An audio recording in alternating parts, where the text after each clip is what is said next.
অনেক দিন ধরেই ছেলে দাবি করছে যে মা রেস্টুরেন্ট স্টাইলে একটু মিক্সড ফ্রাইড রাইস ঘরে বানিয়ে খাওয়াবে। তো আজকে ভাবলাম একটু তৈরি করে খাইয়ে দিই। অনেক দিন ধরে যেহেতু বায়নাটা করছে, তাহলে চলুন একদম রেস্টুরেন্ট স্টাইল আজকে আপনাদের শেয়ার করব মিক্সড ফ্রাইড রাইসের রেসিপি। রেস্টুরেন্ট স্টাইলে কিভাবে একদম ঘরোয়া পদ্ধতিতে আজকে আপনাদের আমি তৈরি করে দেখাবো মিক্সড ফ্রাইড রাইস। তো তার জন্য আমার যা যা উপকরণ লাগবে সমস্ত কিছু আমি একদম রেডি করে ফেলেছি। তো প্রথমেই দেখিয়ে দিই, এখানে আছে 1 কেজি চাল। তো চালটাকে কিন্তু আমি ভিজিয়ে রেখেছি, এতক্ষণে ভিজেও গেছে। আর তার সঙ্গে আছে চিকেন, ছোট ছোট করে পিস করে কেটে নেওয়া, চিংড়ি মাছ, পেঁয়াজ, ডিম, গ্রেট করে নেওয়া গাজর, ক্যাপসিকাম আর সঙ্গে বিনস। তো চলুন শুরু করছি আজকের রেসিপি মিক্সড ফ্রাইড রাইস একদম রেস্টুরেন্ট স্টাইলে। রেসিপিটা শুরু করার আগে আমাদের চিকেনটা কিন্তু ম্যারিনেশন করে নিতে হবে। তো ম্যারিনেশনের জন্য প্রথমেই দিয়ে দিচ্ছি পরিমাণ মতো নুন,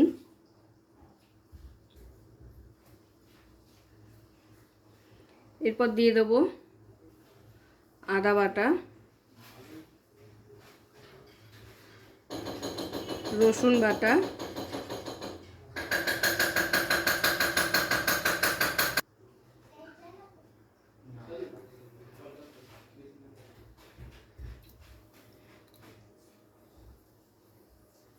আর দিয়ে দেবো একটু সয়া সস,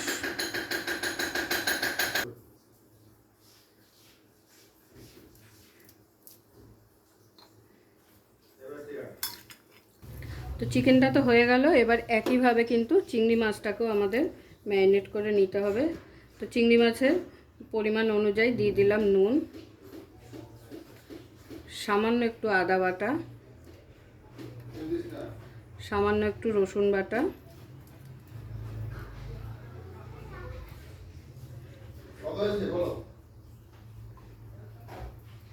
আর দিয়ে দিচ্ছি 1 ছিপি সয়া সস।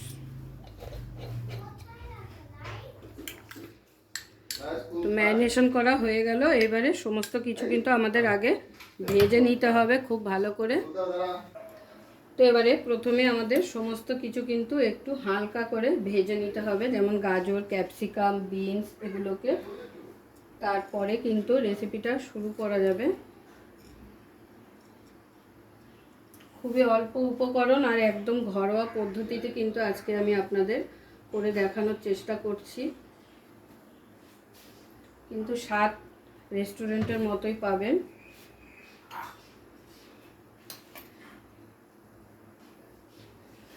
তো দিয়ে দিচ্ছি কড়াইতে তেল,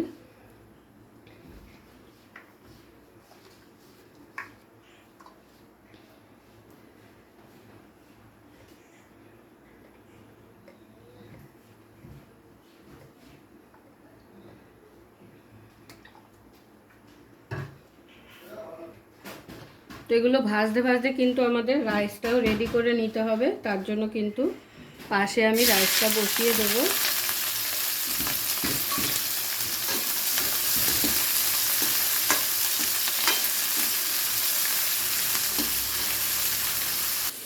তো পাশের ওভেনে কিন্তু আমি রাইসটা করার জন্য ডেচকিতে জল বসিয়ে দিলাম।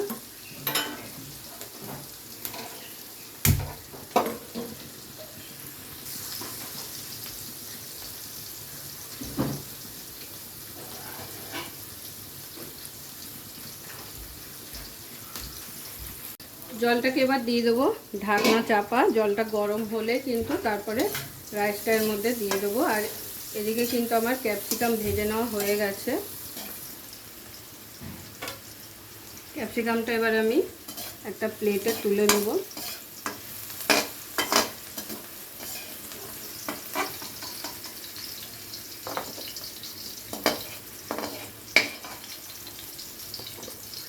এরপরে এই তেলের মধ্যে দিয়ে দিচ্ছি বিনসগুলো।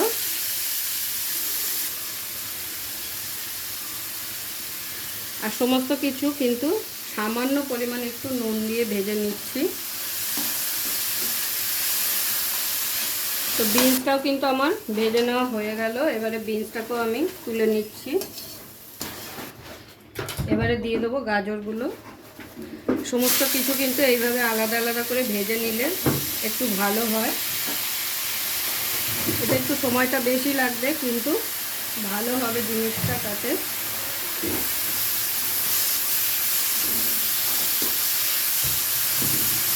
এরপরে রাইসের জলটা দেখে নেব। তো রাইসের জলটা কিন্তু গরম হয়ে গেছে।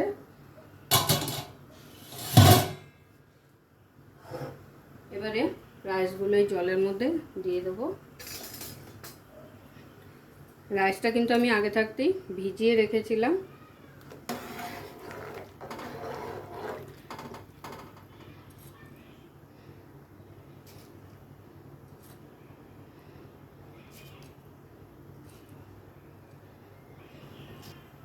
খুব ভালো করে নাড়াচাড়া দিয়ে ঢাকনা চাপা দিয়ে দিলাম। একবার ফুটে উঠলেই কিন্তু নামিয়ে ফেলতে হবে, না হলে খুব বেশি সেদ্ধ হয়ে গেলে কিন্তু ভালো লাগবে না। 40% আমাদের রাইসটাকে সেদ্ধ করে নিতে হবে।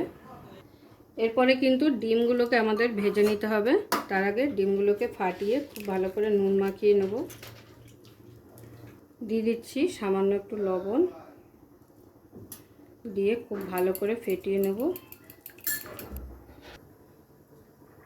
আবারও কড়াইতে সামান্য পরিমাণ তেল দিয়ে ডিমটাকে ভেজে তুলে নেব। তো তেল গরম হয়ে গেছে, এবারে ডিমটাকেও ভেজে নিচ্ছি।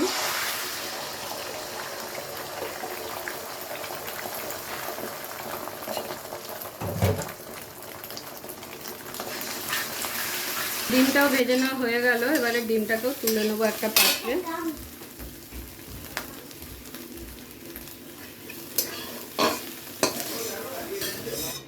তাহলে সমস্ত কিছু কিন্তু ভেজে নেওয়া আমার একদম রেডি হয়ে গেল। তো এখন একবার রাইসটা চেক করে নেব। রাইসটা আগেই বলেছি 40% সেদ্ধ করে নিতে হবে, খুব বেশি কিন্তু সেদ্ধ করা যাবে না। তো রাইসটা কিন্তু ভেঙে যাচ্ছে। তো রাইসটাকে এবারে আমি জল ঝরাতে দিয়ে দেবো।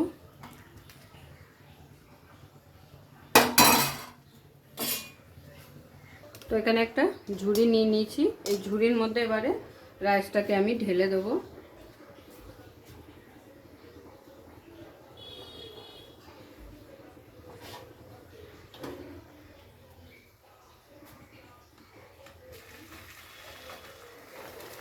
ঝুড়িটাকে তুলে নিচ্ছি। এই জলটা যেহেতু লাগবে, আগেই বলেছি আমি দুভাগে রাইসটা করব। তো এই জলটার মধ্যেই কিন্তু আমি আবারও বাকি রাইসটা করে নেব। তো ঝুড়িটাকে তুলে একটা অন্য পাত্রের উপর রেখে দিলাম। তো সমস্ত কিছু কিন্তু আমার রেডি হয়ে গেছে, রাইসও রেডি হয়ে গেছে। এবারে আমি চিকেনটাকে আর চিংড়ি মাছটাকে কিন্তু কষাবো।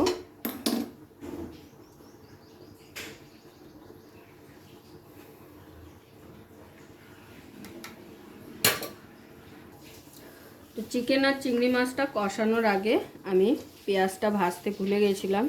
তো সেটাকেও একটু হালকা করে ফ্রাই করে নিতে হবে।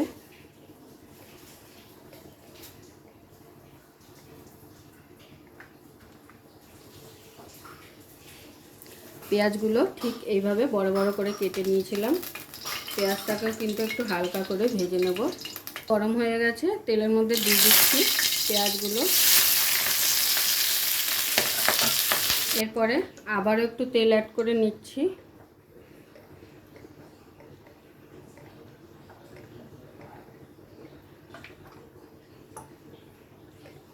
চিকেন আর চিংড়ি মাছটাকে ভালো করে কষিয়ে নেওয়ার জন্য তেলটা গরম হয়ে গেছে। তেলের মধ্যে দিয়ে দিচ্ছি এবারে ম্যারিনেশন করে রাখা সেই চিকেনটা।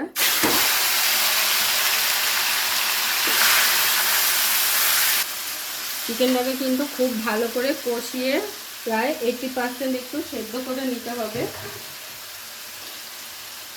আর চিকেনের মধ্যে কিন্তু আমি ভিনিগারও অ্যাড করেছিলাম পরে, যাতে চিকেনটা খুব তাড়াতাড়ি সিদ্ধ হয়ে যায় ভালো করে আর নরম হয়ে যায়।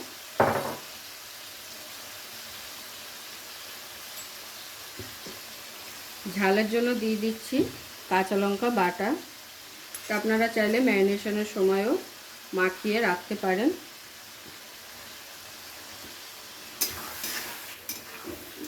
তো একটু ঢাকনা চাপা দিয়ে গ্যাসের ফ্লেমটাকে লো টু মিডিয়ামে রেখে চিকেনটাকে একটু কিছুক্ষণ সেদ্ধ হতে দেব। তো দেখুন ঢাকনা চাপা দিয়ে রেখে দিয়েছিলাম, অনেকটা জল বেরিয়ে গেছে।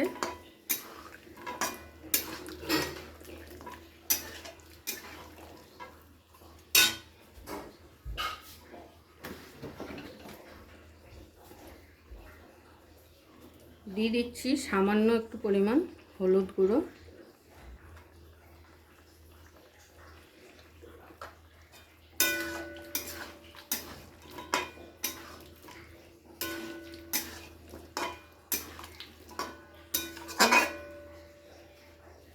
আবারও ঢাকনা চাপা দিয়ে দেবো।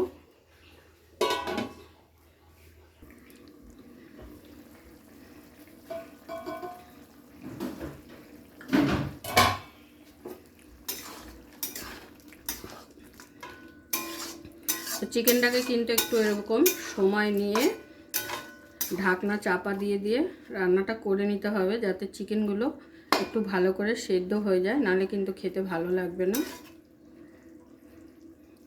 তো চিকেন কিন্তু আমার প্রায় সেদ্ধ হয়ে এসেছে।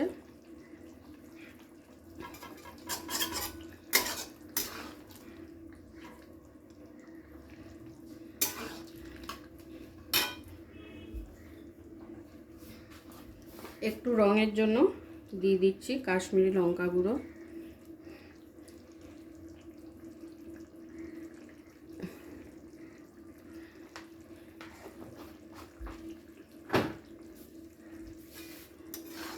তো অনেকটাই কিন্তু সিদ্ধ হয়ে এসেছে, আর একটু সেদ্ধ হলে অ্যাড করে দেবো এর সাথে চিংড়ি মাছটা।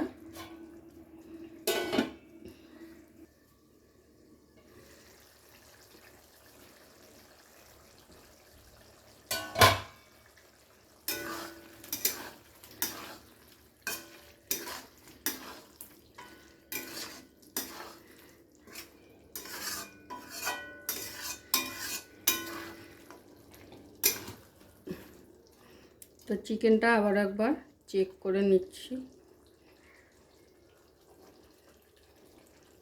দেখুন চিকেন কিন্তু খুব ভালোভাবে সেদ্ধ হয়ে গেছে। এবারে দিয়ে দিচ্ছি চিংড়ি মাছটা ম্যারিনেশন করে যে রাখা ছিল। এবারে দুটোকে একসাথে আবারও একবার একটু ভেজে নেব।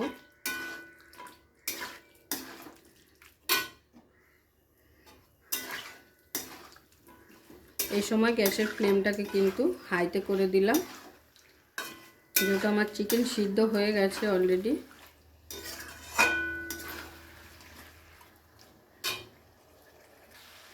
তো দেখুন চিকেন আর চিংড়ি মাছ খুব ভালোভাবে আমার একদম কষিয়ে নেওয়া হয়ে গেছে। তেল ছাড়তে শুরু করেছে এই যে। এবারে এর মধ্যে গ্যাসের ফ্লেমটাকে লো করে আমি রাইসগুলো অ্যাড করে নেব। তো সমস্ত রাইস আমি কড়াইতে দিয়ে দিয়েছি। এরপরে যে ভেজে রাখা ক্যাপসিকাম গাজর সেগুলো আছে, সেগুলো এক এক করে দিয়ে দেবো।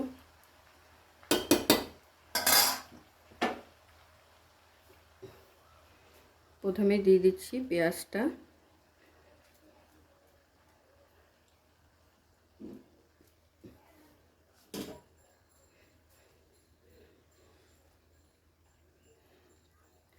বিনস,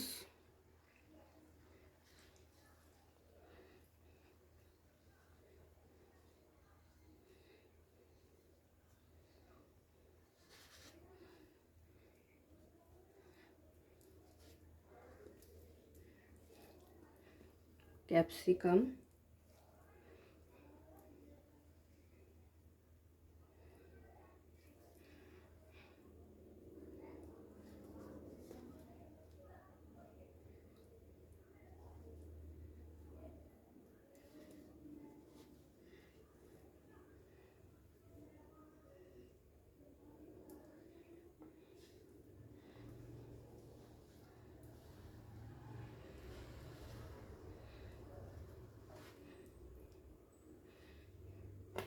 এরপর দিয়ে দেবো ডিমটা।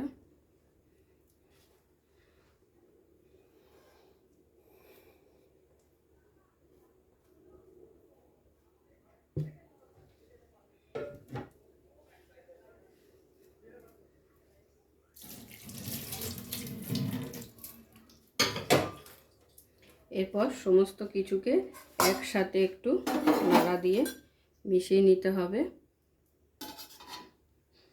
তো দেখুন সমস্তটা খুব ভালো করে একসাথে মিশিয়ে নিয়েছি।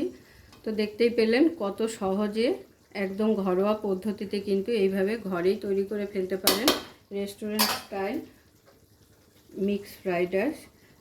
দিয়ে দিচ্ছি ওপর থেকে কটা কাঁচা লঙ্কা, যারা ঝাল খেতে পছন্দ করেন তাদের জন্য।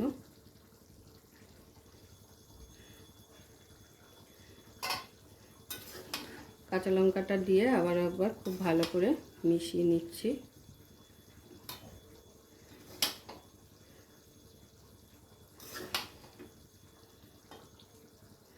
তো এবারে চলুন গরম গরম প্লেটে সার্ভ করে নিই। পুরো ভিডিওটা দেখার জন্য সকলকে অসংখ্য ধন্যবাদ। এরকম আরও নিত্য নতুন ভিডিও দেখার জন্য চ্যানেলটি অবশ্যই সাবস্ক্রাইব করে নেবেন আর পাশে থাকা বেল আইকনটি প্রেস করে নেবেন নতুন রেসিপির আপডেট পাওয়ার জন্য। তো সবাই ভালো থাকবেন, সুস্থ থাকবেন। আবারও দেখা হচ্ছে আপনাদের সাথে নতুন একটি রেসিপি নিয়ে।